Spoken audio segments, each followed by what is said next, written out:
ඔන්න මුදලට ඇති ඉල්ලුම මම මෙතන සාරාංශ කරන්න හදන්නේ.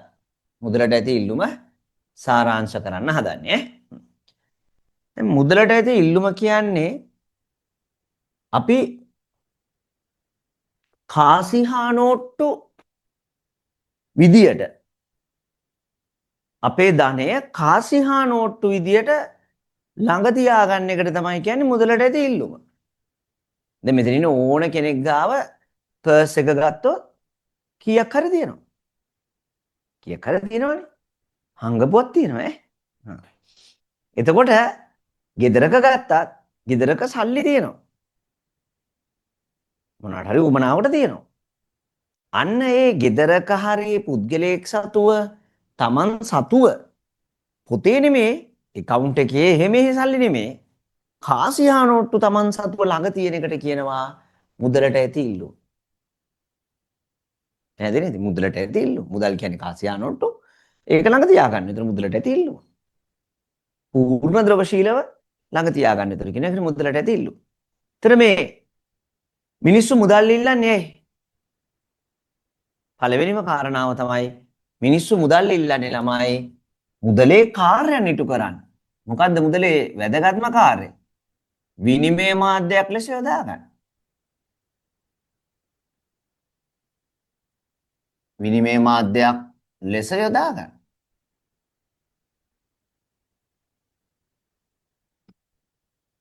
විනිමය මාධ්‍යයක් ලෙස යොදා ගන්න තමයි මිනිස්සු මුදල් ඉල්ලන්නේ.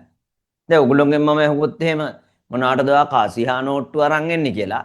ඔයා කියාවේ බස් එකේ යනවා නම් බස් එකේ එන්න වියදම් කරනවා, කෑම බීම ගන්න වියදම් කරනවා.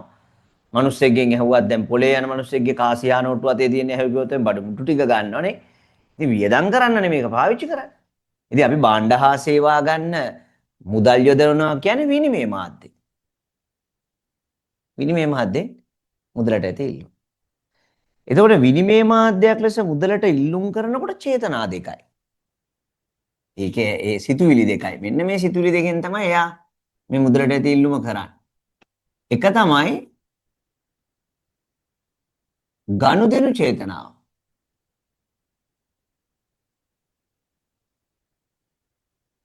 දෙවෙනි එක තමයි ආරක්ෂණ චේතනාව.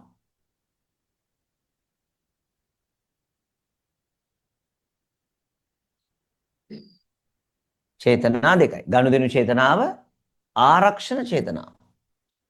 ඒ ඇයි දන්නවද? දැන් මෙහෙම හිතන්න. ඔන්න දැන් ඔයා ඉස්කෝලේ යනවා. රයිට්? නැත්නම් පන්ති යනවා. පන්ති යනකොට ඔයා සල්ලි අරන් යනවනේ. ඔයා දන්නවා බස් එකට කීයද? කන්න කීයද? එහෙම දන්නවනේ. ඒ ගානටමද සල්ලි තියන් යන්නේ.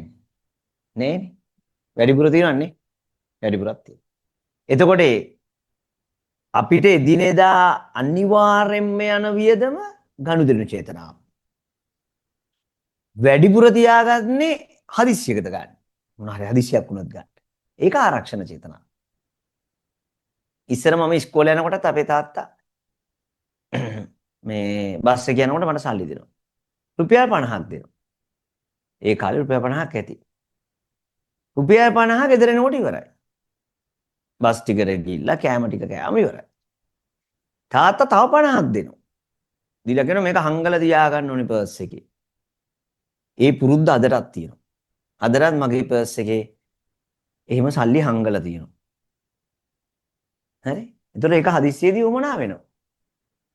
හදිස්සියේදී වමනා වෙන්න පුළුවන්.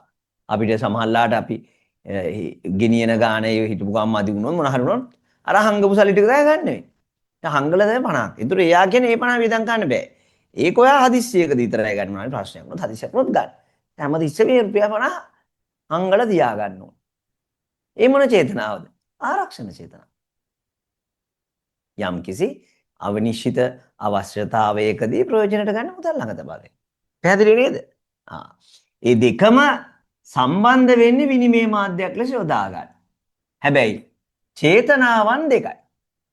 මේ ගනුදෙනු චේතනාව යටතේ සහ ආරක්ෂණ චේතනාව යටතේ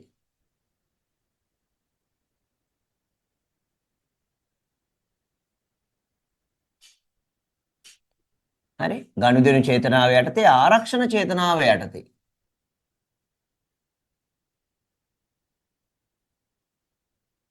මුදලට ඇති ඉල්ලුම ආදායමත් එක්ක අනුලෝමව සම්බන්ධයි. ආදායම සමග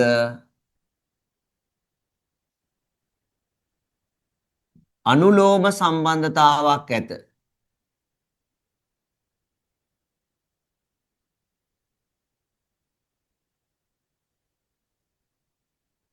ආදායමත් එක්ක මොකද සම්බන්ධේ? අනුලෝම. ආදායම වැඩි වෙනකොට වැඩිපුර මුදල් ළඟ තියාගන්න. වියදමත් වැඩිනේ. ඒතර මුදල් ළඟ තියාගන්න එකත් වැඩි වෙනවා. ඒතර ඒක වක්‍රකින් ඇඳලා පෙන්නනවා. හැබැයි මුදලට ඇති ඉල්ලුම කියලා මේ වක්‍රේ ගන්නෙ නෑ. මේක ආදායම විතරක් ඇඳලා පෙන්නන්න ගන්න වක්‍රයක්.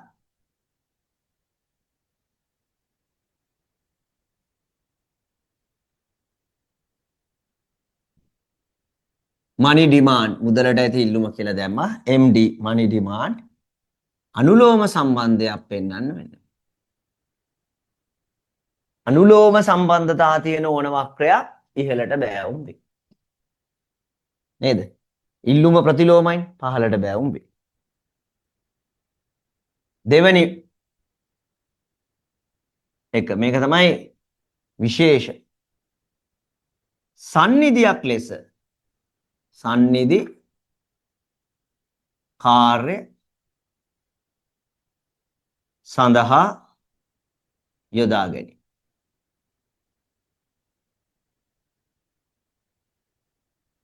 ඒ කියන්නේ ළමයි මිනිස්සු මුදල් ළඟ තියාගන්නවා ධනෙ රැස් කිරීමේ අරමුණේ.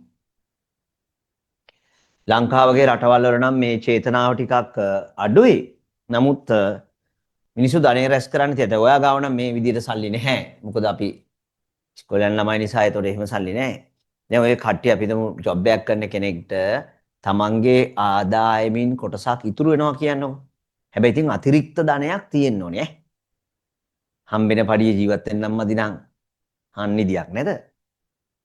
මේ හම්බෙලා පොඩි පඩියක් පොඩ්ඩක් වැඩිපුර හම්බෙනවා නම් මිනිස්සු කල්පනා කරනවා මේ වැඩිපුර හම්බෙන සල්ලි ගෙදර ගෙනල්ලා තමන්ගේ ගේ ඇතුලේ තියාගන්න එක හොඳද නැත්නම් මේක කොහේ හරි ආයෝජනය කරන එක හොඳද කියලා හිතනවා. නිකම්ම ඉතාලම සරලව කිව්වොත් බැංකුවක් ඉහළ පොලියක් දෙනවා නම් ගෙදර සල්ලි තියාගන්න එක පාඩුයි. ඒ ඉහළ පොලියට බැංකුවට දැම්මනම් පොලිය ආදායමක් හම්බ වෙනවනේ මාසෙ අන්තිමේ. හැබැයි බැංකු පොලිය ගෙවන්නේ නැත්තම් ලොකුවට. සමහර රටවල් වල තියෙනවා සමහර බැංකු අපෙන් කපනවා ගාණ. බැංකුවට සල්ලි දැම්මම. නැද පෙරදිග රටවල් ඔක්කොම එහෙමයි ඩුබායි වගේ රාජ්‍ය. එතකොට අපි කල්පනා කරනවා හරි එහෙනම් පොලියත් ලොකුවට නැත්තම් බැංකුවට යන්න එන්න ඕක දානට වඩා ලේසි ගෙදර සල්ලි තියාගන්න. පැහැදිලිද? ඒතකොට මේ විදිහට අර ගෙදර සල්ලි තියාගන්නවද කොහේ හරි ආයෝජනය කරනවාද කියලා තීරණ ගන්න එකට කියනවා සන්නිධි කාර්යයක් ලෙස මුදල් යොදා ගැනීම. ඒ චේතනාවේ නම තමයි සමපේක්ෂණ චේතනාව. සමපේක්ෂණ චේතනාව. පේන ටිකක් අඩු නිසා කළු වලින්ම ලියමුනේ.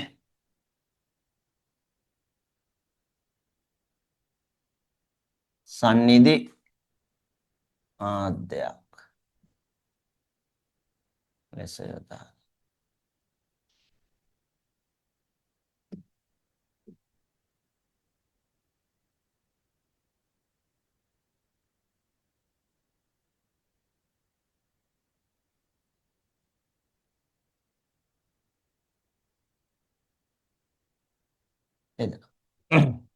හරි සමපේක්ෂණ චේතනාවෙන් මුදලට ඇති ඉල්ලුම ළමයි පොලි අනුපාතයත් එක්ක සම්බන්ධ. ඒ සමග ප්‍රතිලෝමව සම්බන්ධ.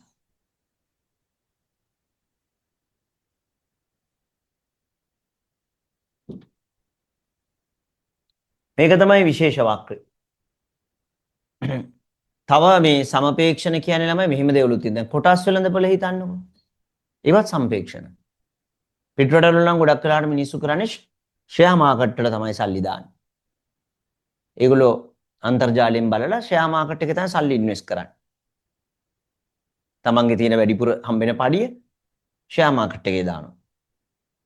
එතකොට එයා ෂෙයා මාකට් එකේ කොටස් හෝ වර්ග මිලදී ගන්න ඒවට අපි කියනවා පිළිනපත් කියලා. ආර්ථික විද්‍යාවේදී වචනේ පාවිච්චි කරනවා පිළිනපත් කියලා. කොටස් වෙන්න පුළුවන්, ණයකර වෙන්න පුළුවන්, භාණ්ඩාගාර බිල්පත්, භාණ්ඩාගාර බැඳුම් කර, සංවර්ධන එක වෙන වර්ගයේ බැඳුම් කර මොනවා හරි. ඒවා ගන්න. අරගෙන දැන් ගන්නේ අපි හිතන්නකො එකක් රුපියල් 10 ගානේ කියලා. රුපියල් 12 වුණාම විකුණනවා. විකුණලා රුපියල් 2ක ලාභයක් ගන්නවා. බයින් ඇන්ඩ් සෙලින් තමයි. හැබැයි අපි ගන්නේ භාණ්ඩ නෙමෙයි. මොනවද ගන්නෙ? ව්‍යාපාරවල එක එක වර්ගයේ ආයෝජන මාර්ග. ඒවා ගන්නවා විකුණන එක තමයි ෂෙයා මාකට් එකක් කියන්නේ. ඒතර ෂෙයා මාකට් එකේ උදේ 9 ඉඳලා 12 වෙනකම් මම හිතන්නේ සතිය දවස් 5 ලංකාවේ තියෙන්නේ. එතකොට ඒක මේ උදේ ඕනනම් ආයෝජනය කරත හැකි ආයකට ඉතින් අපි හිතමු දවසට රුපියල් 2000 3000ක් හොයාගත්තා ලංකාව විදියට. ඉන්ටර්නෙට් වලට යන වියදම විතරනේ. මාසෙට ගාණක් හොයතේ. ඉතින් මිනිස්සු එහෙම කරනවා. ඒක ඇවිල්ලා සමපේක්ෂණ චේතනා. ඒක නීත්‍යානුකූල ලෝකයේ පිළිගත් ක්‍රමයක්. ඒවා මේ නීති විරෝධී දේවල් නෙමෙයි ඈ. නීත්‍යානුකූල මිනිස්සු ආයෝජනය කරන මාර්ග. ෂෙයා මාකට් දාන්නේ. හරිද? ඒක තමයි සාමාන්‍යයෙන් ආර්ථික විද්‍යාවේදී කතා කරන්නේ සමපේක්ෂණ චේතනාවෙන් මුදලට ඇති ඉල්ලුම තමයි අපි ටිකක් ගැඹුරට යන්නේ. ඒ නිසා සම්පේක්ෂණ චේතනාවේ මුදලට ඇති ඉල්ලුම රඳා පවතින්නේ ළමයි පොලි අනුපාතිකයේ මත.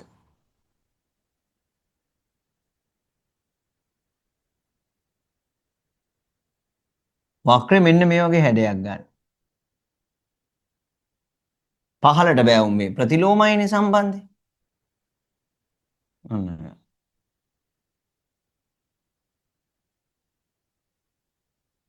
පහළට බෑ. පැහැදිලිද?